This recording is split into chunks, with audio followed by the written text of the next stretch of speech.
Olá, graça e paz, tudo certinho com vocês? Eu espero que sim! Meu nome é Luana, se você ainda não me conhece, você está no meu canal. Seja muito bem-vindo, seja muito bem-vinda! Sintam-se à vontade, aqui é um canal onde levamos a palavra de Deus através de exemplos, testemunhos, pregações de homens e mulheres cheios do Espírito Santo. E hoje nós estamos no quadro Na Biblioteca de Salomão, onde nós trazemos, conhecemos, estudamos histórias, biografias, testemunho, livros de grandes homens e mulheres que certamente estariam na Biblioteca de Salomão, o homem mais sábio dessa terra. E hoje nós vamos conhecer a biografia de John Wesley, a tocha tirada do fogo. Grande parte dessa biografia foi extraída do livro Heróis da Fé e algumas outras biografias de artigos acadêmicos que eu vou deixar na descrição do vídeo se você quiser ali conhecer um pouquinho mais da história, tá bom? Bom, vamos lá então. Quem era John Wesley? John Wesley nasceu na Inglaterra, em Epworth, no dia 17 de junho de 1703. Não riam do meu inglês, tá bom? Tem alguns nomes aqui que eu não vou saber falar certinho, mas que vocês me ajudem aí deixando nos comentários, eu vou gostar de saber, tá bom? Ele era filho de um sacerdote, um pastor anglicano, chamado Samuel Wesley. Ele era o 15º filho de uma família de 19 irmãos. Olha que família grande, meus queridos. E a sua mãe se chamava Susana Wesley. Ele foi um reverendo anglicano, um teólogo, líder percussor do movimento metodista ocorrido na Inglaterra do século XVIII. Quando Wesley estava com 5 anos e meio, a sua casa pegou fogo no meio da noite e ele estava dormindo e não percebeu. Depois de muitas tentativas mal sucedidas dos seus pais para conseguir tirar ele do quarto aonde ele dormia, eles se juntaram com os outros filhos e todos caíram de joelhos no jardim e suplicaram a favor da criança presa. Enquanto a família orava, John acordou e depois de tentar descer pela escada, ele subiu numa mala que estava em frente a uma janela, aonde um vizinho viu em pé e chamou outras pessoas e tiveram ali um excelente plano de cada um subir nos ombros um dos outros até alcançarem a criança. Dessa maneira, a criança Wesley foi salvo da casa em chamas apenas instantes antes de o teto cair com grande fúria. Deus, meus queridos, tinha planos grandes e maravilhosos para essa criança. Hoje nós conhecemos isso, não é verdade? E a sua mãe já estava ali pensando naquele detalhe. Bom, ele estudou durante 6 anos na escola Charterhouse em Londres. Em 1720, ele foi para um colégio em Oxford. Em 1726, foi eleito membro do Colégio Lincoln. John Wesley foi ordenado diácono para o ministério anglicano em 1728 e passou a acompanhar o seu pai na direção da igreja anglicana. O historiador Leck nomeia o grande avivamento como sendo a influência que salvou a Inglaterra de uma revolução igual a que na mesma época levou a França a ruínas. Dos 4 homens que se destacam no grande avivamento, John Wesley era o maior. Jonathan Edwards nasceu no mesmo ano que Wesley, mas faleceu 33 anos antes dele. George Whitefield, nascido 11 anos depois de Wesley, faleceu 20 anos antes dele. E Carlos Wesley continuou seu itinerário efetivo somente 18 anos, enquanto John continuou durante meio século. Certo biógrafo escreveu: não se pode traçar a história do grande avivamento do século passado, 1700 na Inglaterra, sem dar uma grande parte da herança merecida à mãe Susana Wesley. Isso não somente por causa da instrução que inculcou profundamente aos seus filhos, mas por causa da direção que deu ao avivamento. Lembra que eu disse que ela começou a pensar a respeito daquela situação de quando ele foi salvo no fogo? Isso mesmo. Bom, a avó de John Wesley, mãe de Susana, era filha de um pregador muito esforçado na obra de Deus. Ela casou-se com um eminente ministro, Samuel Annesley. Teve 25 filhos. Nossa, que família grande! Susana era a penúltima filha. Durante a sua vida, seguiu o exemplo de sua mãe, orando de madrugada, meditando sobre as escrituras, pelo que ela escreveu certo dia: que Deus seja louvado por todos os dias em que nos comportamos bem, mas ainda estou descontente porque não desfruto muito de Deus. Sei que me conservo demasiadamente longe dele. Anseio ter a alma mais intimamente ligada a ele pela fé e pelo amor. John Wesley era o 15º filho dos 19 filhos de Samuel e Susan Wesley. O que vamos transcrever escrito pela mãe de João mostra como ela era fiel em ordenar aos seus filhos e à sua casa. Pensava que para formar a mente da criança, a primeira coisa é vencer-lhe a vontade. A obra de instruir o intelecto leva tempo e deve ser gradual conforme a capacidade e a idade dessas crianças. Mas precisa subjugar-lhe a vontade bem cedo. Quanto mais cedo, melhor. Depois, pode-se governar a criança pela razão e piedade dos pais até chegar o tempo de a criança poder também exercer o seu próprio raciocínio. Esse era o pensamento da mãe de John Wesley.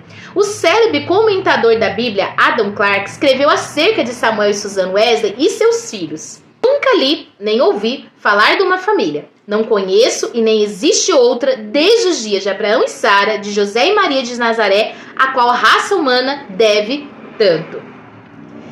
Susana marcava o 5º aniversário de cada filho como o dia em que deveria aprender o alfabeto. Todos, a não ser 2, cumpriram a tarefa no tempo marcado. No dia seguinte, a criança que completava 5 anos e aprendia o alfabeto começava o estudo da leitura, iniciando com o que, meus amados? Claro que com a Bíblia Sagrada. Os meninos do lar de Samuel Wesley aprenderam o valor que há em observar fielmente os cultos. Não há em outras histórias fatos tão profundos e atraentes como o que consta acerca dos filhos de Samuel e Susan Wesley, pois antes de saberem ajoelhar-se ou falar, eram instruídos a dar graças pelo alimento por meio de acenos apropriados. Logo que aprendiam a falar, repetiam a oração dominical de manhã e à noite, e eram ensinados também a acrescentar outros pedidos conforme o seu desejo. Ao chegar à idade própria, um dia da semana era designado a cada filho para conversar sobre as dúvidas e dificuldades. Na lista apareceram os nomes de João para quarta-feira e o de Carlos para sábado, e para os filhos, o dia de cada um tornou-se precioso e memorável. É comovente ler o que John Wesley, 20 anos depois de sair da sua casa paterna, disse em relação à sua mãe. Em muitas coisas, a senhora tem intercedido por mim e tem prevalecido, sabe-se agora também na intercessão para que eu renuncie inteiramente, o mundo terá bom êxito?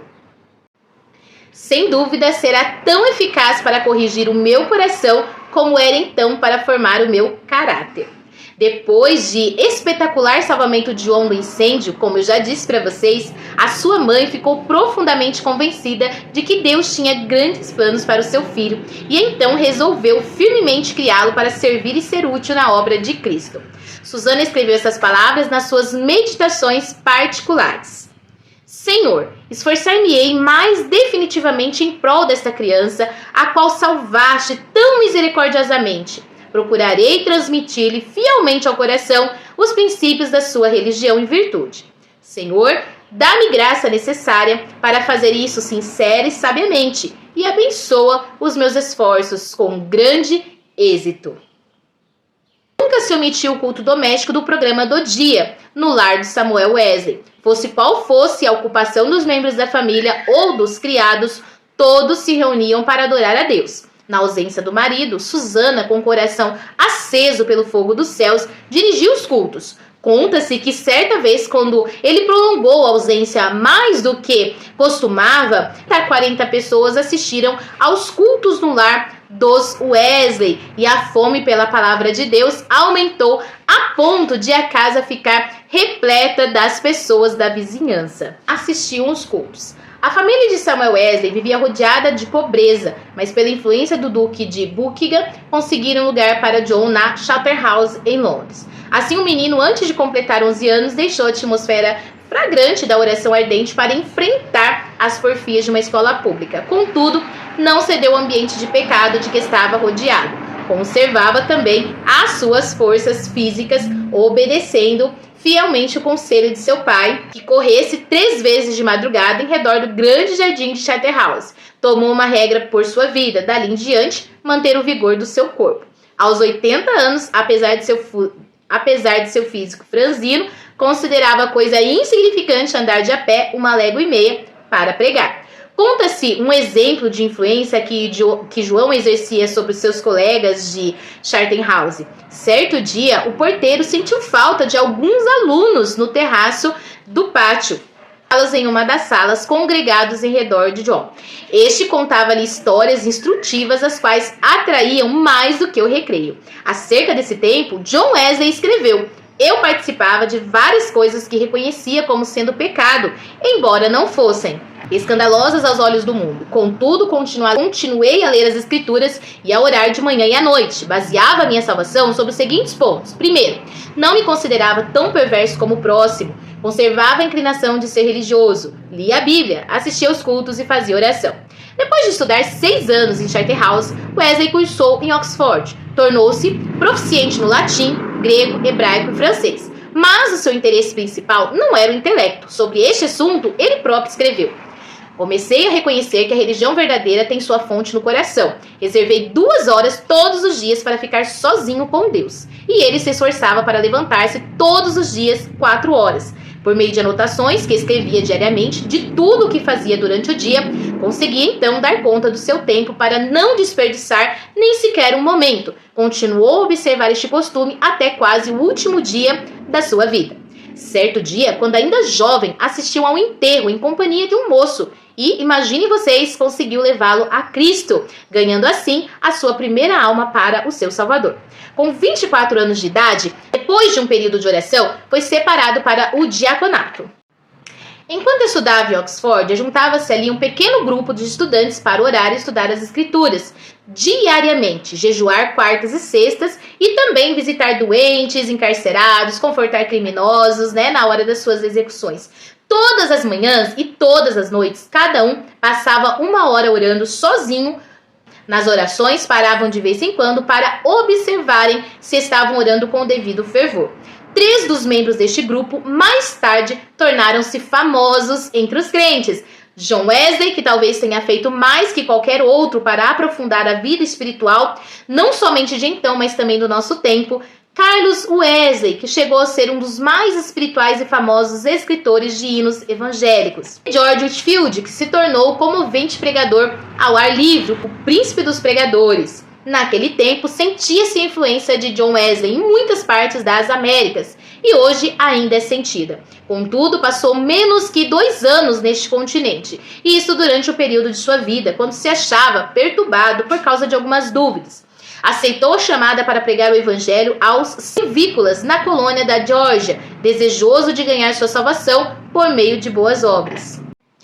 Pensou que vaidade e ostentação mundana não se encontraria nas matas da América. Como era característico em sua vida, a bordo do navio em viagem à América do Norte, observava com outros de seu grupo um programa para não desperdiçar o momento durante o dia. Levantava-se às 4 horas e deitava-se depois das 21. As primeiras 3 horas do dia eram dedicadas à oração e estudo das Escrituras. Depois de cumprir tudo o que estava indicado naquele programa do dia, o cansaço era tanto que, não obstante o bramido do mar e o balanço do navio, dormiam sem perturbação alguma, deitados sobre um cobertor e estendidos no convés. Na Geórgia, a população inteira fluía à igreja para ouvir a sua pregação. A influência de seus sermões foi tal que, depois de baile, ficou quase inteiramente abandonada, enquanto a igreja se enchia de pessoas que oravam e eram salvas. Whitefield, que desembarcou na Geórgia alguns meses depois de Wesley voltar à Inglaterra, assim descreveu o que viu. O êxito de John Wesley na América é indivisível. Seu nome é precioso entre o povo, onde lançou os alicerces que nem os homens nem os demônios podem abalar. Oh, como eu posso segui-lo como ele seguiu a Cristo? Contudo, a Wesley faltava uma coisa muito importante, conforme se vê pelos acontecimentos que levaram à saída de Geórgia, como ele mesmo escreveu. Faz 2 anos e quase 4 meses que deixei a minha terra natal para pregar Cristo aos índios na Geórgia. Entretanto, o que cheguei eu a saber? Ora, vim a saber o que eu menos esperava. Fui à América para converter outros, mas nunca foram realmente convertidos a Deus. Depois de voltar à Inglaterra, John Wesley começou a servir a Deus com a fé de um filho e não mais com a fé de um simples servo. Acerca desse assunto, eis que ele mesmo escreveu: Não reconhecia que esta fé era dada instantaneamente, que o homem podia sair das trevas para a luz imediatamente, do pecado e da miséria para a justiça e gozo do Espírito Santo. Examinei de novo as Escrituras sobre este ponto, especialmente Atos dos Apóstolos. Fiquei grandemente surpreendido ao ver quase que somente conversões instantâneas, quase nenhuma tão demorada como a de Saulo de Tarso. Desde então, começou a sentir mais e mais fome e sede de justiça, a justiça de Deus pela fé. Seu zelo e bondade de caráter, o cristianismo que possuía era uma coisa que recebera por instrução, mas a segunda etapa do seu ministério destacou-se por um êxito fenomenal. E porque o fogo de Deus ardia na sua alma, chegar a ter o contato direto com Deus por uma experiência pessoal. Relatamos aqui com suas próprias palavras a sua experiência na qual o Espírito testificou ao seu espírito que era filho de Deus. Essa experiência transformou completamente a sua vida. Eram quase 5 horas quando abri o Novo Testamento e encontrei essas palavras. Ele nos tem dado grandíssimas e preciosas promessas para que por elas fiqueis participantes da natureza divina, 2 Pedro 4. Antes de sair, abri mais uma vez o Novo Testamento para ler essas outras palavras. Não estás longe do reino de Deus, Marcos 12, 34. À noite, senti-me impelido a assistir um culto. Senti o coração abrasado, confiei em Cristo, somente em Cristo, para a salvação. Foi-me dado a certeza de que Ele levara os meus pecados e que me salvara da lei do pecado e da morte. Comecei a orar com todas as minhas forças e testifiquei a todos os presentes do que eu sentia no coração. Depois dessa experiência nesse glorioso dia, Wesley aspirava bênção ainda maiores do Senhor, conforme ele mesmo escreveu. Eu suplicava a Deus que cumprisse todas as suas promessas na minha alma. E o Senhor honrou este anelo, em parte não muito depois, enquanto orava, com Carlos Whitfield e a cerca de 60 outros crentes em Fetter Lane. Então, de John Wesley também estas palavras. Cerca das 3 horas da madrugada, enquanto perseverávamos em oração, o poder de Deus nos sobreveio de tal maneira que bradamos, impulsionados de grande gozo, e muitos caíram ao chão. A seguir, ao passar um pouco o temor e a surpresa que sentimos na presença da majestade divina, rompemos em uma só voz. Louvamos-te, ó Deus, aceitamos-te como Senhor. Esta unção do Espírito Santo dilatou grandemente os horizontes espirituais de Wesley e o seu ministério tornou-se excepcionalmente frutuoso, e ele trabalhou ininterruptamente durante 53 anos, com o coração abrasado pelo amor divino. Um pastor prega em média 100 vezes por ano, mas John Wesley pregou cerca de 780 vezes por ano durante 54 anos. Este homenzinho, com altura de apenas 1,66 m e pesando menos de 60 quilos, dirigia-se a grandes multidões e sob as maiores provações. Quando as igrejas lhe fecharam as portas, ele pregou ao ar livre. Apesar de enfrentar a apatia espiritual quase geral nos crentes, a par de uma onda de devassidão e crimes no país inteiro, multidões de 5 a 20 mil afluíram para ouvir os seus sermões. Tornou-se comum nesses cultos os pecadores acharem-se tão angustiados que gritavam e gemiam. Se célebres materialistas tais como Voltaire e Thomas Paine gritaram de convicção se encontrarem com Deus no leito de morte, não é de admirar que centenas de pecadores gemessem, gritassem e caíssem ao chão como mortos quando o Espírito Santo os levava a sentir a presença de Deus. Multidões de perdidos assim tornavam-se novas criaturas em Cristo Jesus nos cultos de John Wesley. Muitas vezes os ouvintes eram levados às alturas de amor, gozo e admiração. Recebiam também visões da perfeição divina e das excelências de Cristo, até ficarem algumas horas como mortos. Como todos que invadem o território de Satanás, os irmãos Carlos e John Wesley tinham de sofrer terríveis perseguições. Em Moorfield, os inimigos do evangelho acabaram com o culto, destruindo a mesa em que John subira para pregar e o insultaram e maltrataram. Em Sheffield, a casa foi demolida sobre a cabeça dos crentes. Em Wednesbury, destruíram as casas, roupas e móveis dos crentes, deixando-os desabrigados e expostos à neve e ao temporal. Diversas vezes John Wesley foi apedrejado e arrastado como morto na rua. Certa vez foi espancado na boca, no rosto e na cabeça, até ficar coberto de sangue.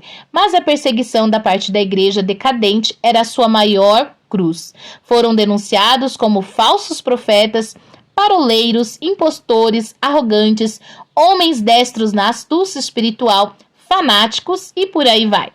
Ao voltar para visitar a sua cidade, onde nascera e se criara, John assistiu no domingo ao culto de manhã e ao culto da tarde na igreja onde seu pai fora fiel pastor durante muitos anos, mas não lhe foi concedida a oportunidade de falar ao povo. Às 18 horas, John, em pé, sobre o monumento que marcava o lugar em que enterraram seu pai, ao lado da igreja, pregou o maior auditório jamais visto e Deus salvou muitas almas. Qual a causa de tão grande oposição entre os crentes da igreja? Alegava-se que eram as suas pregações sobre a justificativa pela fé e a santificação. Os descrentes não gostavam dele porque levou o povo a se levantar para cantar hinos às 5 da madrugada. John Wesley não somente pregava mais que os outros pregadores, mas os excedia como pastor, exortando e confortando os crentes e visitando de casa em casa. Diz que ao todo escreveu mais de 230 livros. Este homem de físico franzíneo, ao completar 88 anos, escreveu: durante mais de 86 anos não experimentei qualquer debilidade de velhice. Os olhos nunca escureceram, nem perdi o meu vigor. Com a idade de 70 anos, pregou um auditório de 30.000 pessoas ao ar livre e foi ouvido por todos. Aos 86 anos, fez uma viagem à Irlanda, na qual, além de pregar 6 vezes ao ar livre, pregou 100 vezes em 60 cidades. Certos ouvintes assim se referiam a Wesley. Seu espírito era tão vivo como aos 53 anos, quando o encontrei pela primeira vez. Atribuiu à sua saúde as seguintes regras: ao exercício constante, ar fresco. Segundo, ao fato de nunca mesmo doente ou com saúde, em terra ou em mar, haver perdido uma noite de sono desde o seu nascimento. Terceiro, a habilidade de dormir de dia ou de noite ao sentir-se cansado. Quarto, ao fato de observar a regra por mais que 60 anos de se levantar às 4 da manhã. Quinto, ao costume de sempre orar às 5 da manhã, durante mais que 50 anos. Sexto, ao fato de que quase nunca sofrer de dor, desânimo ou cuidado durante a vida inteira. Não nos devemos esquecer da fonte deste vigor que John Wesley manifestava. Passava 2 horas diariamente em oração e muitas vezes mais. Iniciava o dia às 4 horas. Certo crente que eu conheci intimamente assim escreveu acerca dele: considerava a oração a coisa mais importante de sua vida. E eu o tenho visto sair do quarto com a serenidade de alma visível no rosto até quase brilhar. A qualquer história da vida de John Wesley faltará o ponto principal se não se fizer menção dos cultos de vigília que se realizavam uma vez por mês entre os crentes. Estes cultos se iniciavam às 20 horas e continuavam até depois da meia-noite ou até cair o Espírito sobre. Havam tais cultos sobre a referência do Novo Testamento de noites inteiras passadas em oração. Pouco antes da sua morte, escreveu: hoje passamos o dia em jejum e oração para que Deus alargasse a sua obra. Só encerramos depois de uma noite de vigília na qual o coração de muitos irmãos foi grandemente confortado. Seu gozo em pregar ao ar livre não diminuiu na velhice. Em 7 de outubro de 1790, pregou pela última vez fora de casa sobre o texto: o reino de Deus está próximo. Arrependei-vos e crede no Evangelho. A palavra manifestou-se com grande poder e as lágrimas do povo corriam em torrentes. Um por um, seus fiéis companheiros de luta, inclusive a sua esposa, foram chamados para o descanso. Mas John Wesley continuava a trabalhar com a idade de 85 anos. Seu irmão Carlos foi chamado pelo Senhor e John sentou-se perante a multidão, cobrindo o rosto com as mãos para esconder as lágrimas que lhe corriam pelas faces. Seu irmão, a quem amava tanto durante e por tanto tempo, partira e ele agora tinha de trabalhar sozinho. Em 2 de março de 1791, com a idade de 88 anos, completou a sua carreira terrestre. Durante toda a noite anterior, não cessaram em seus lábios o louvor e a adoração, pronunciando estas palavras: As nuvens destilam a gordura. Sua alma saltou de alegria com a antecipação das glórias do lar eterno e exclamou: o melhor de tudo é que Deus está conosco. Então, levantando a mão como se fosse um sinal de vitória, novamente repetiu: o melhor de tudo é que Deus está conosco. Às 10 horas da manhã, enquanto os crentes rodeavam o leito em oração, ele disse adeus e assim passou para a presença do Senhor. Um crente que assistiu à sua morte assim relatou: a presença divina pairava sobre todos nós. Não existem palavras para descrever o que vimos no seu semblante. Quanto mais o fitávamos, tanto mais víamos parte dos indivisíveis céus. Calcula-se que 10.000 pessoas em desfile passaram diante do seu rosto, retinha um sorriso celestial. John Wesley nasceu e criou-se em um lar onde não havia abundância de pão. Com a venda dos livros de sua autoria, ganhou uma fortuna, com a qual contribuía para a causa de Cristo. Ao falecer, deixou no mundo 2 colheres, uma chaleira de prata, um casaco velho e dezenas de milhares de almas salvas em épocas de grande decadência espiritual. A tocha foi arrebatada do fogo. Que biografia linda, não é verdade? O que vocês acharam? Apesar do barulho, que é muito difícil aqui na minha rua, mas me conte o que vocês acharam dessa biografia. Que grande homem de Deus, grande precursor de um avivamento que nós sentimos até hoje. Que Deus abençoe poderosamente a sua vida. Eu vou ficando por aqui, o vídeo vai ficando por aqui, mas que o mesmo Espírito que tirou John Wesley como tocha tirada do fogo possa continuar falando com você e comigo também, tá bom? Que o Espírito Santo continue falando aos nossos corações. Até o próximo vídeo, se assim o Senhor nos permitir. Graça e paz.